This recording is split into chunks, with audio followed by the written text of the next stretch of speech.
Welcome to this week's episode of Accredited Investor Markets Radio.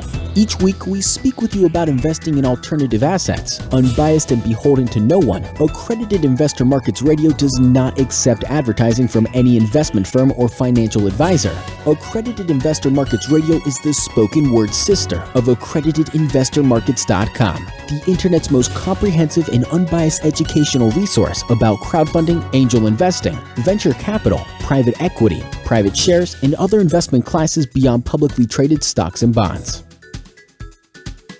Hello everyone and welcome to Accredited Investor Markets Radio. I am Christopher Cahill. With me later will be Kai Trepte, a senior researcher at MIT, and he will speak with me about supply chains as a factor for investors to take into account.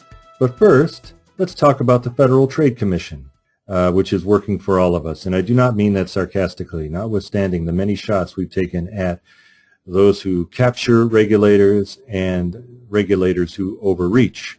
Both of those types harm the investment in early stage enterprises. But today we're going to discuss a regulatory success. I will read to you a little bit from an article entitled FTC Drops the Hammer on Jerk.com for Deceptive Trade Practices, an article written by an attorney, David O. Klein of Klein, Moynihan, and Turco, and posted on the mondak.com legal education site, that's mondak.com, on March 27, 2015. So here we go. This week, the Federal Trade Commission issued an order against Jerk LLC and Napster co-founder John Fanning, respectively, for deceptive trade practices in connection with the operation of Jerk.com, a social media site that invited users to create profiles of other individuals and to rate those individuals as a, quote, jerk or, quote, not a jerk, end quote. According to the complaint, the FTC alleged that the violations of the FTC Act consisted of falsely representing to consumers that the content appearing on Jerk.com was generated by users when in fact the content had been harvested from Facebook by the respondents. Secondly, falsely representing to consumers that through the purchase of a $30 membership, users would receive additional benefits including the ability to dispute information posted on the site and the ability to edit or delete a profile. And finally, making it difficult or impossible for its nearly 75 million users to lodge complaints. So that's the end of Jerk.com, which should have been destroyed because of its exercise of poor taste, although I guess that's a little hard to legislate. The article links to the FTC order, or you can look for the FTC order on www.ftc.gov. The date of the order is March 25, 2015, and the title of the press release is FTC Rules Jerk LLC and John Fanning Deceived Customers and Violated the FTC Act. Well, speaking of activist government, the Wall Street Journal on March 30th, 2015, published an article entitled China is Suspected in Attack on GitHub. The article is written by Eva Du. So China attacked GitHub. Well, what is GitHub? GitHub Inc. is a service used by programmers and major tech firms to develop software. The article notes that it appears that China's attack underscores how China's internet censors increasingly reach outside the country to clamp down on content they feel is objectionable. Now I'm going to quote. Security experts said the traffic onslaught, called a distributed denial of service attack in internet circles, directed huge amounts of traffic from overseas users of China's search giant Baidu Inc. to GitHub, paralyzing GitHub's website at times. Specifically, the traffic was directed to 2 GitHub pages that linked to copies of websites banned in China. One page was run by greatfire.org, which helps Chinese users circumvent government censorship, while the other linked to a copy of the New York Times' Chinese language website. We should note that the New York Times and the Wall Street Journal are both censored by the government in China. Well, thinking back to some of our discussions of cybersecurity issues, which it happens are also sometimes caused by the activist government in China, the danger from cybersecurity breaches is so pervasive and damaging that public companies are increasingly expected to report on their cybersecurity defense measures so that investors can measure the risks facing the company they invest in. Well, should GitHub, and companies like it be required to disclose how much they provoke Chinese censors? Because clearly it's a risk.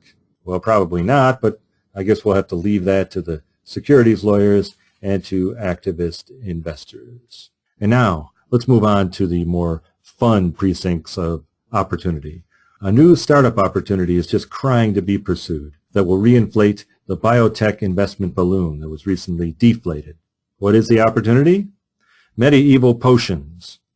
The name of the article is 1,000-Year-Old Anglo-Saxon Potion Kills MRSA Superbug. It appeared on CNN.com on March 31, 2015, written by Nick Thompson and Laura Smith Spark. Well, we've heard of paleo diets. Paleo diets have made some entrepreneurs quite fat. Perhaps paleo or medieval medicine can make some entrepreneurs healthy profits. Now, when the title of the article refers to Anglo-Saxon, they're referring to a culture and a language that predated the Norman conquest in 1066 in what is now England. This story concerns an Anglo-Saxon potion for eye infections called the eye salve remedy. This potion was discovered in the British Library in a very early medical textbook entitled Bald's Leech Book. And now to read from the article. Christina Lee, an expert on Anglo-Saxon society from the School of English at the University of Nottingham, translated the ancient manuscript. She then enlisted the help of the university's microbiologists. Why? To see if the remedy actually worked. The recipe calls for, among other things, 2 species of allium, garlic and onion or leek, wine, and oxgall, which is bile from a cow's stomach. All of this to be brewed in a brass vessel. The book included an instruction for the recipe to be left to stand for 9 days before being strained through a cloth. Efforts to replicate the recipe exactly included finding wine from a vineyard known to have existed in the 9th century. So, they tested it.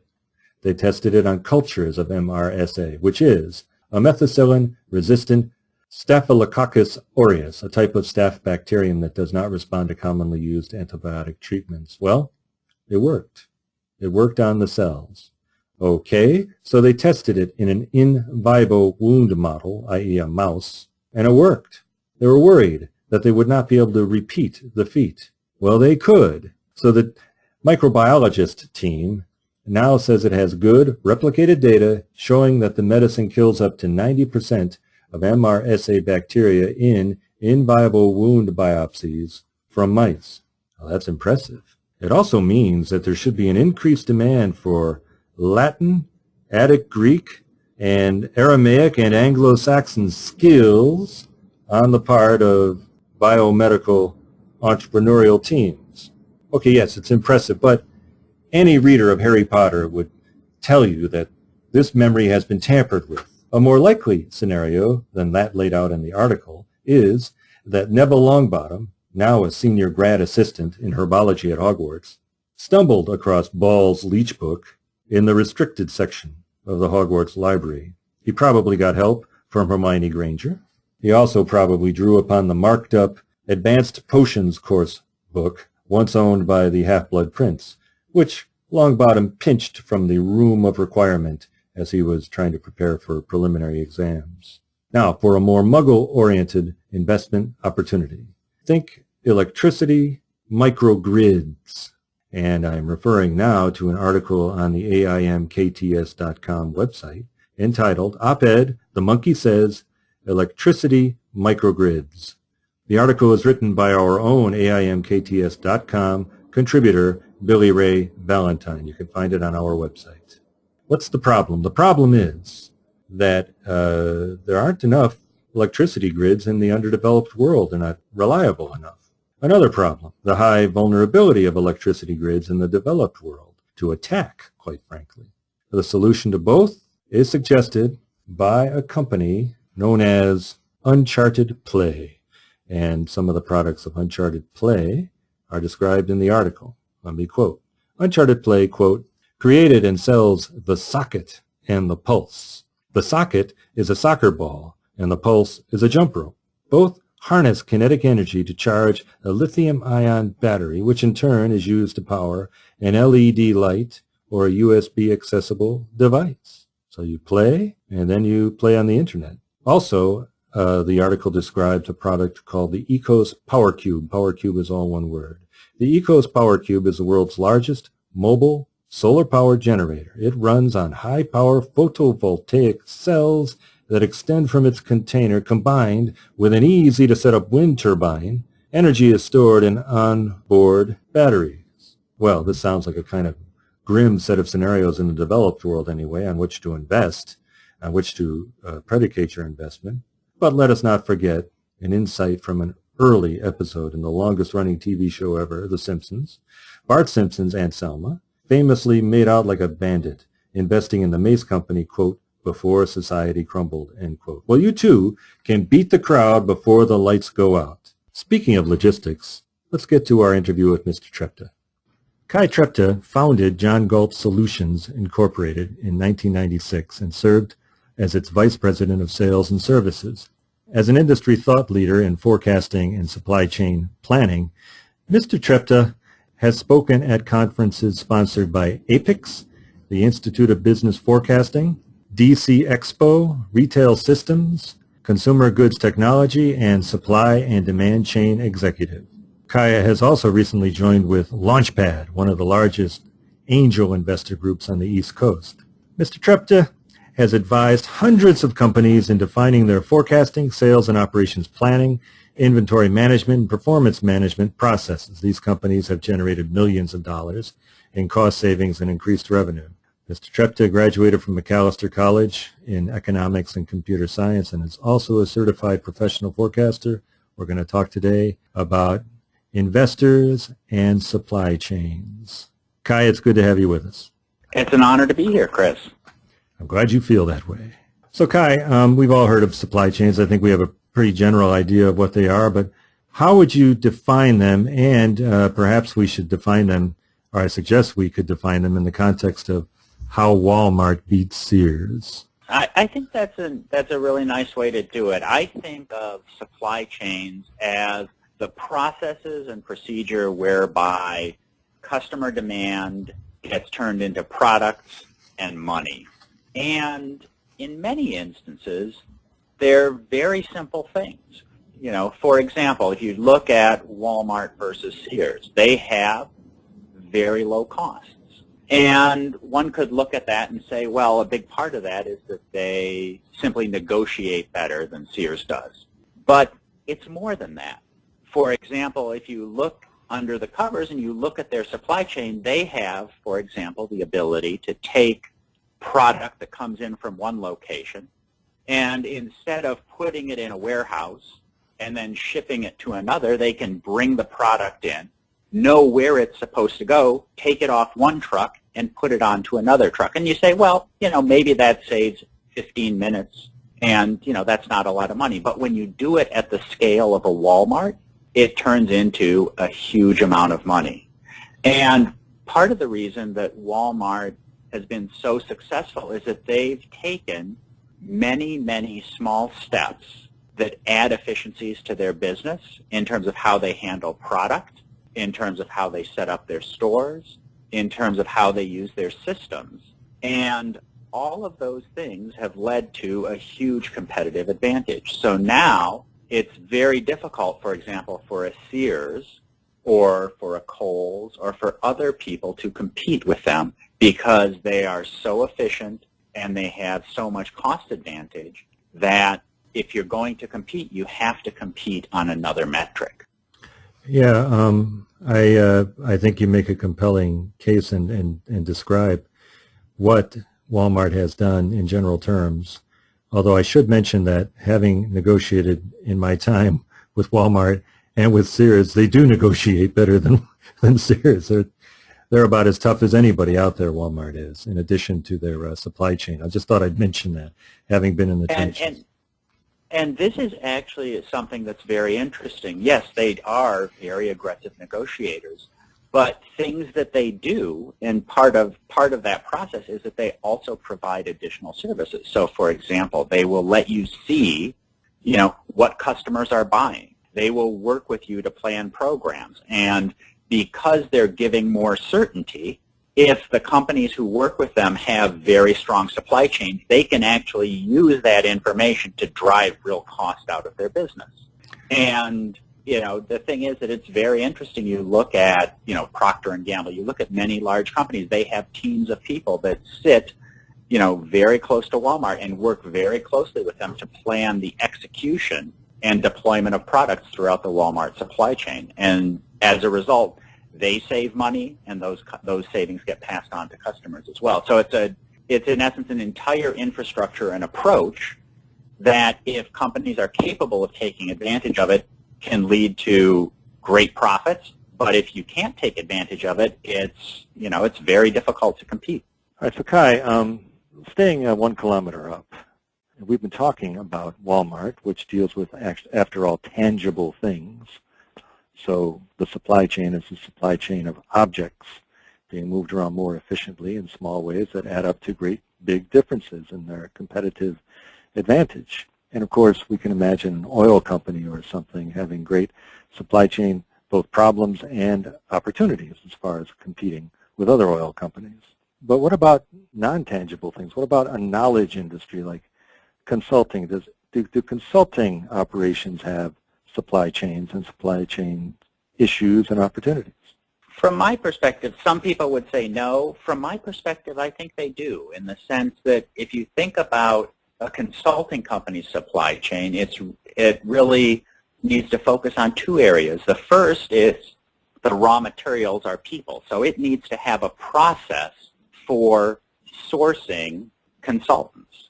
And then second, it needs to think about capacity. Does it have enough people to do the work that it's taking on, or does it have too many people for the work that it has on its books? So if you look at, for example, an Accenture, or you look at an IBM, or you look at a KPMG, they are very good at first capacity planning, making sure that they have the resources in place to take on projects. And in many instances, part of why they get hired is that, for example, if I wanted to take on a project, or if you wanted to take on a project for Walmart, right, we wouldn't be very successful because we don't have enough people. We don't have enough capacity to handle the kinds of projects that they might give us, whereas a KPMG or an Accenture, they have the people in place to handle that scale of project. And so when you think about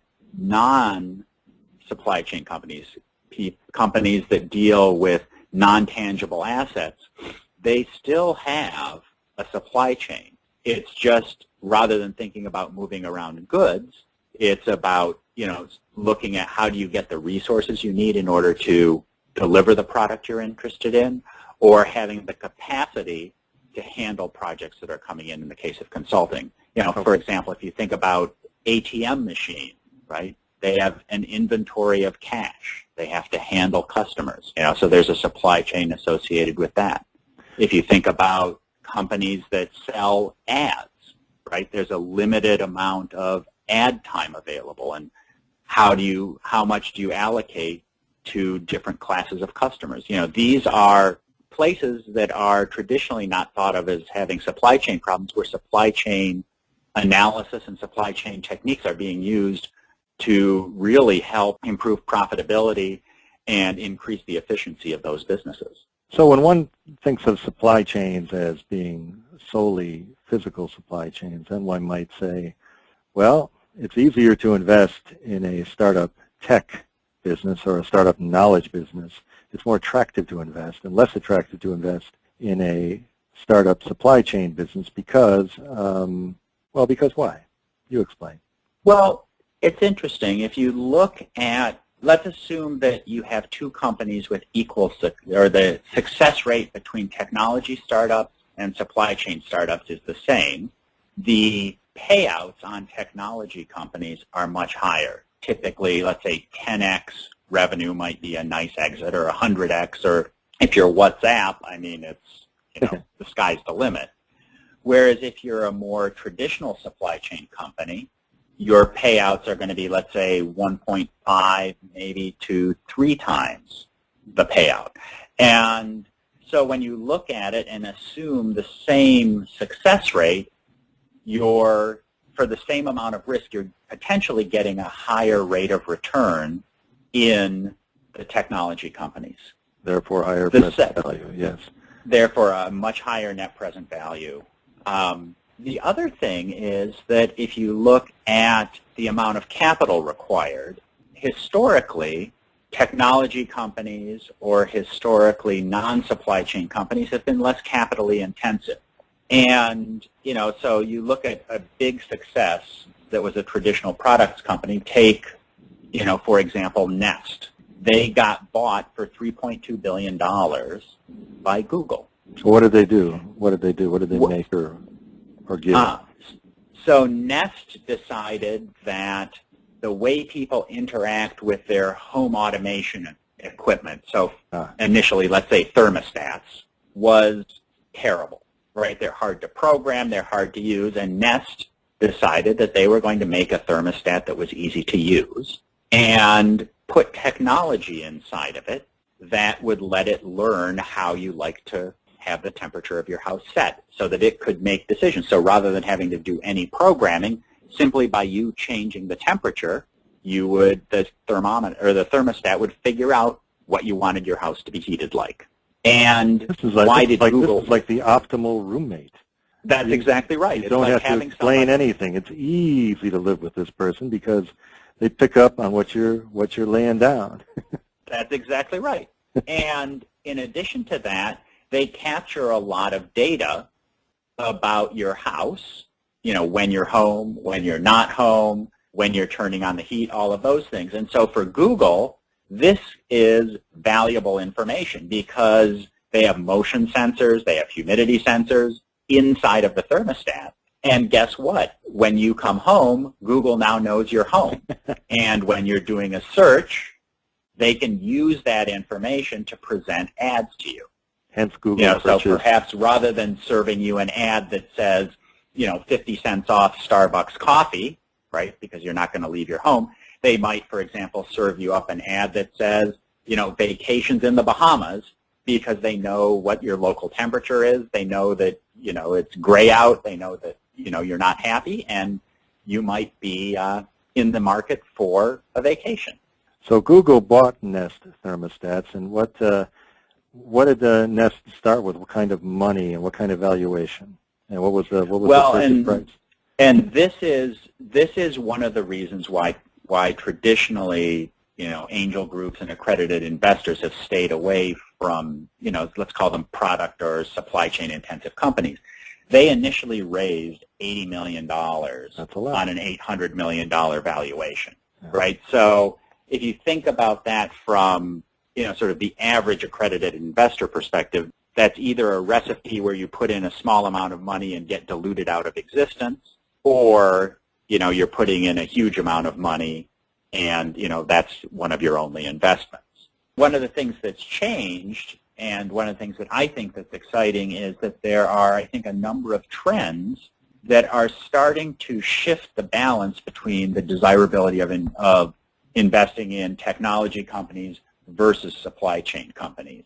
And I think that it's worth investors coming back and starting to really take a look at companies that have, a very strong supply chain component as part of their, their ability to succeed and compete. Okay, and that's what we've been kind of driving at this whole program, is that there are supply chain companies, physical object companies, and other sorts of companies, and almost all of the discussion, it seems sometimes, of early investing in startups is tech companies for reasons you've identified.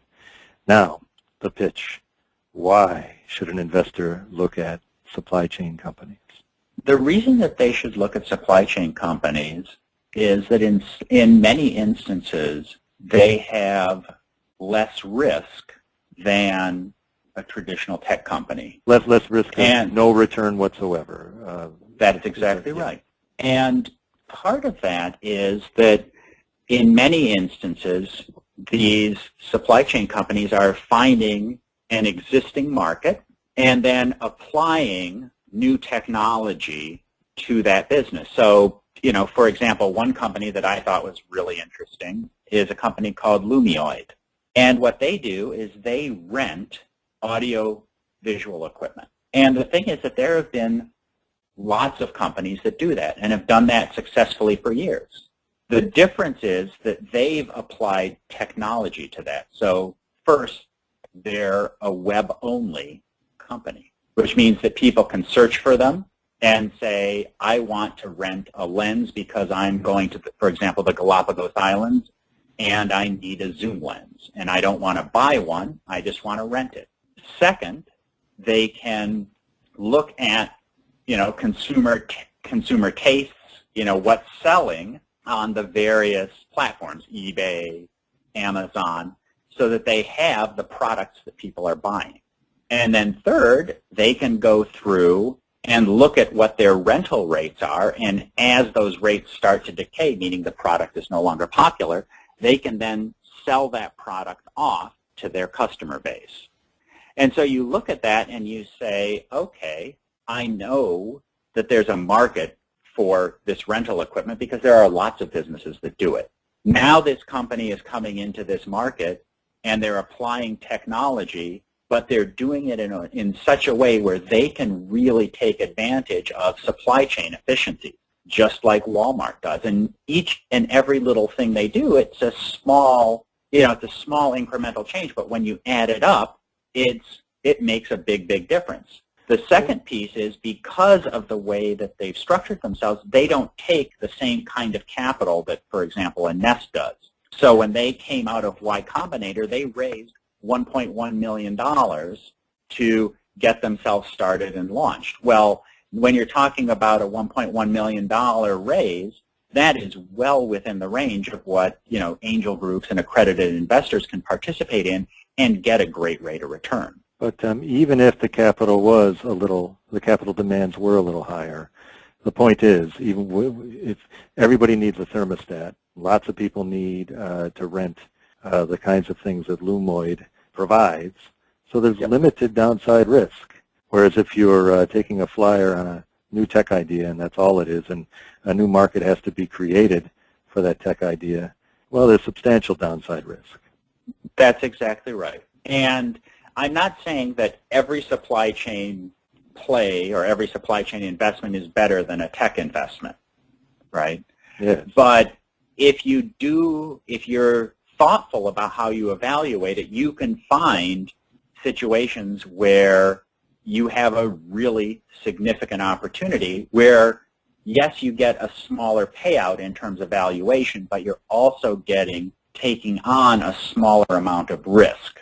To distinguish the thermostat company from Lumoid, the thermostat company's value proposition was what it could do for you, and then that made it an extremely valuable proposition. The way they did that made it an extremely valuable proposition for Google, hence Google spending $3.2 billion.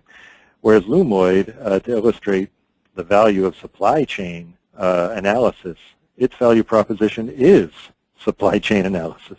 In many ways, yes. Yes, because they have that focus, and because they're applying technology with that focus, they have a significant competitive advantage over other people who are trying to, rent audiovisual equipment. Like if there's a local business that does that, it's difficult for them to compete. Yeah. And clearly Lumoid must then have relationships with eBay and Amazon. Do they, or do they just take public information? That's the beauty of a lot of these types of supply chain plays, is that you can actually get the information publicly. For example, Amazon has an API, eBay has an API, and the fees to access them are not what I would call exorbitant. I mean, they're well within what a startup can afford. Oh, well, Governor Blagojevich would never give away something for nothing.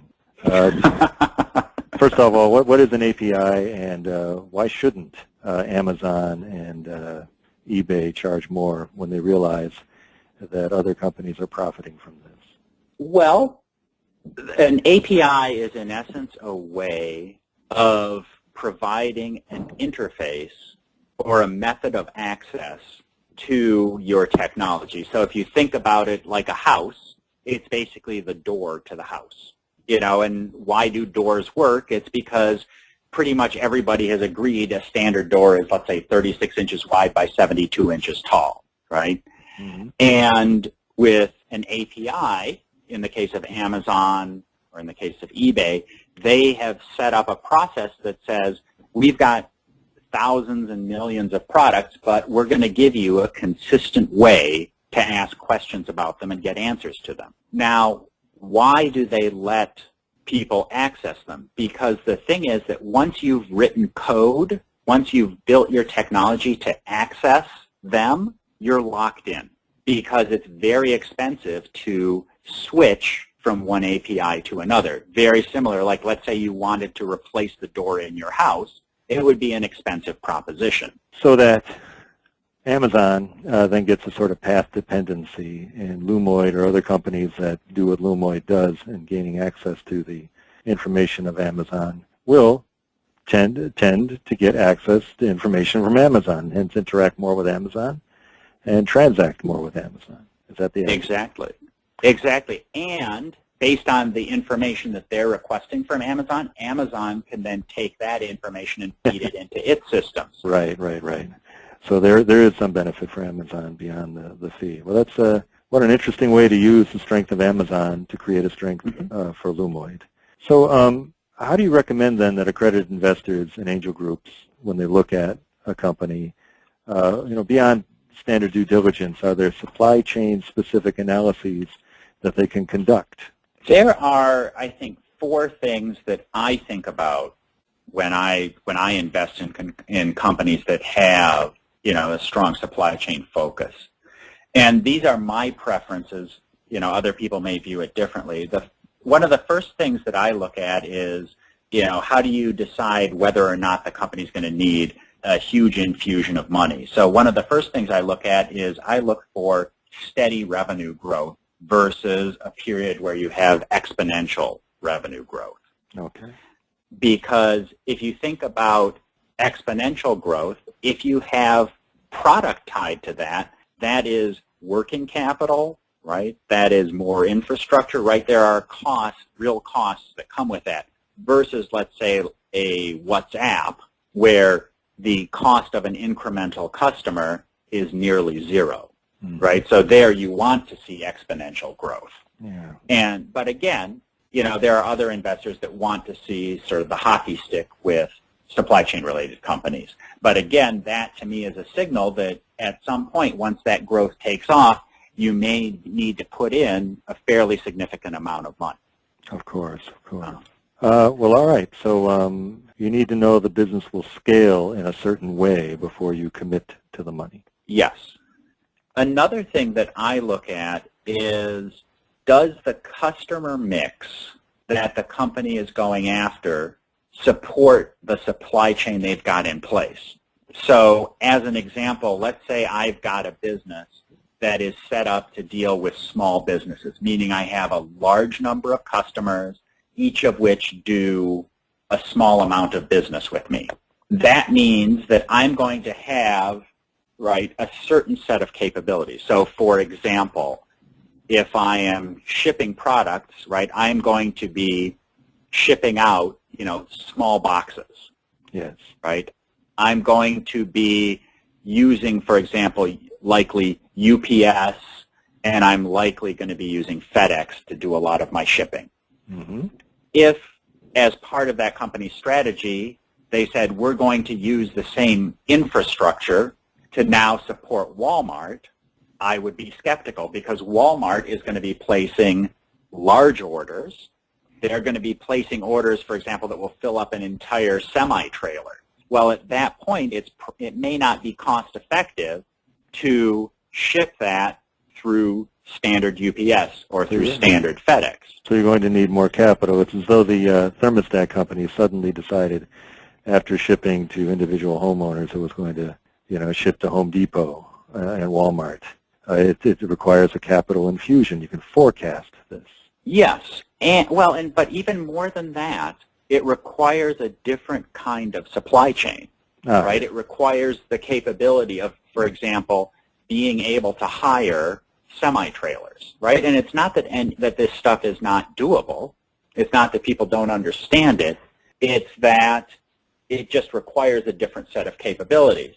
And so if a company says we're going after both direct-to-consumer sales and we're going after large company sales, and we're going to do that right out of the gate, to me, I have a lot of questions about, well, how are you actually going to do that? If instead it's part of a growth strategy, right? Initially, we're going to go to direct to consumers. So, a popular thing, like a lot of times now you go into stores and you see this as seen on TV. Yeah. You see those products. This is a strategy that people use. So first they'll sell their product through, for example, QVC. They'll know what the demand is. They'll, in essence, develop a customer base. Once they've done that, then they'll go to Walmart, or they'll go to Target, or they'll go to Walgreens, and they'll say, here's what it's been selling like. Now let's put it through your channel. If the process is, orderly in that fashion, I think it can be a really great thing. But if it's, right from the beginning, we're going to do everything, that to me at least is a red flag. So I look at,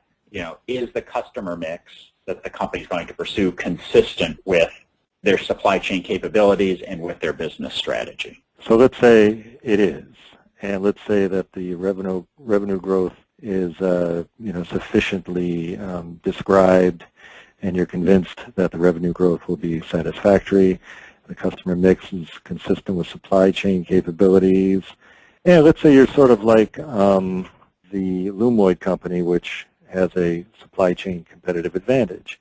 Okay, all that sounds great. What could go wrong? Well, some things that you care about, for example, the next thing I look at is how resilient is the supply chain. So, for example, if you look at, like, for example, you've seen in the news, for example, Toyota had problems supplying parts as a result of the Fukushima earthquake. Or Nike, for example, missed revenue numbers because of a supply chain software implementation. Well, and there's been a recent catastrophic, really, slowdown on the West Coast ports in the United States due to a labor action. I imagine that could screw up some supply chains as well. Exactly. And the thing that's very interesting is that companies that are thoughtful have built resilient supply chains, meaning that they will have contracts, take the labor action on the West Coast. If I'm a company and I want to have a resilient supply chain, I'm likely going to have contracts both on the West Coast and on the East Coast. So, yes, my products on the West Coast can't come in, right, or are delayed, but I have the ability to bring product in through the East Coast. And yes, I may incur slightly higher costs, but at least I have product to sell. So I like to look at companies and really understand how are they going to handle disruptions to their supply chain, because things don't always go smoothly. The Plan B factor. That's exactly right. Because it's great to have a beautiful, architect's rendering of the company and its value proposition. All right, but what if you need a Plan B? That's not the question that immediately jumps to the mind of anyone, perhaps not even to an investor's mind, but given all the shocks we've just described, which certainly have happened in the last few years, Plan B would be an important thing to have. Exactly. And then the last thing that I really look at is when I look at what they're doing from a supply chain perspective, do I see that it really leads to a competitive advantage, right? Are there a number of small things that they're doing that are going to be difficult for people to replicate? That's what I was wondering when we were talking about Walmart and Sears. Why couldn't Sears just strike back and simply replicate what Walmart was doing? Well, let's take not to pick on Sears, but it's a large organization. Why can't organizations turn the aircraft carrier around and adopt things that are clearly working? Well, before I answer that, I have a friend who teaches at MIT, and one of the cases that he teaches actually comes from a This American Life story about this farmer in Spain who has found a natural way to grow foie gras. And what happens is that he lets his geese run wild by themselves and creates the environment so that they gorge themselves and, in essence, enlarge their livers, and then he harvests them.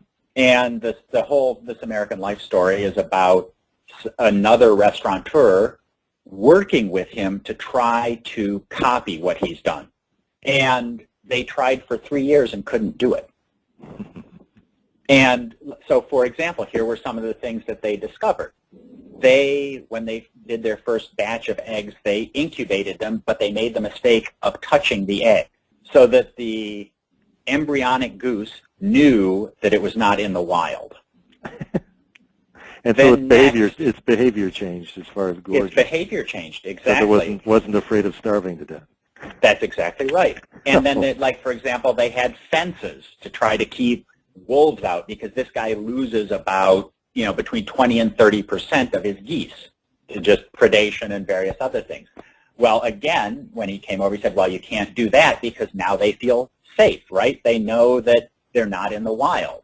And so when you look at Sears trying to replicate what Walmart has done, they can look and they can say, Walmart, for example, is taking product out of one truck and putting it in another truck. And they can do that, right? Many people do that. But what they don't have is a team of people from Procter & Gamble focusing on what's coming off of Sears's registers and adjusting where they want to ship product, right? And so Sears could replicate that, right, and has replicated that. But you start trying to replicate all of these things, and there are many things that you can observe, but because these systems are complex and because, like with anything, there's always a cultural or a human or a, invisible interaction element, you may have all of the things on paper that make it successful, but yet you can't replicate the process. Just like in the end, after 3 years, the other restaurateur, even with the help of the guy from Spain, right? The guy was actually helping them. They could not replicate the process. And that's why when somebody has a supply chain, a competitive advantage from a supply chain perspective, right, it may not be patentable, but it can be very difficult to replicate. Well, Kai Trepte, you've been introducing us to the competitive advantage of, I'll call it, a complex of cultural and human algorithms, to use a noun that's very au courant, in addition to giving us lots of context for investors to consider when looking at supply chain companies. And thank you, Kai, for joining us. It's really been a pleasure. I thank you so much for the opportunity, and hopefully we'll be able to do it again. And thank all of you for listening. This has been Accredited Investor Markets Radio. I am Christopher Cahill. The producer of Accredited Investor Markets Radio is Stephanie Strait. Thanks again, and let's do this again sometime soon. Thank you for joining us. If you enjoyed this episode, you can subscribe through iTunes or Stitcher, or you can download our app from Libsyn.